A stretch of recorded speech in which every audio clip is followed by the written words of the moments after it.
Namus və iffət Allahın qırmızı xəttidir. Allah iki yerdə uşaq danışdırıb, iki yerdə. Bələydəki uşağı danışdırıb.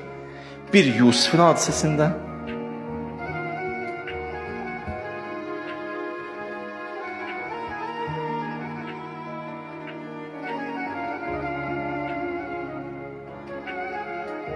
Züleyha ki Yusufu günaha dəvət elədi.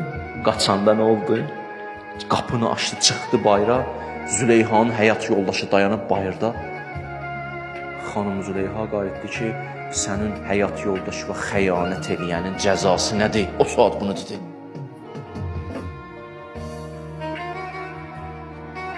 Bunu deyən kimi qucaqdakı uşaq danışdı. Allah danışdırdı. Dedi, əgər köynək önündən cırılıb, Yusufda da günah. Arxadan cırılıbsa, bu qadında da günah. Uşaq danışdı.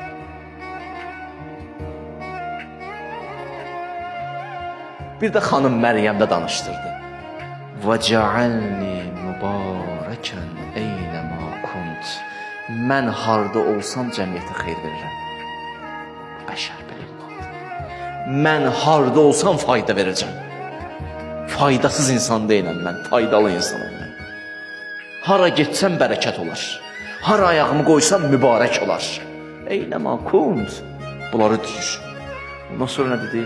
وَأَوْصَانِ بِالسَّلَاتِ Allah mənə vəsiyyət edib namaz qılmağı. وَالزَّكَاتِ مَا دُمْتُ حَيًّا Nə qədər ki diriyəm, namazım da yerində, zəkatım da yerində. Yəni burada biraz açsam mənası budur. Yəni bir əlim Allahda, bir əlim cəmiyyətdədir. Hər anım belə olacaq mənim. Allah istəyirsin ki, bir namuslu bir insanın, iffətli bir insanın namusunu insanlar qorumasa, bəşər qorumasa, mən möcüzə eləyərəm, amma qoymaram iffətli insanların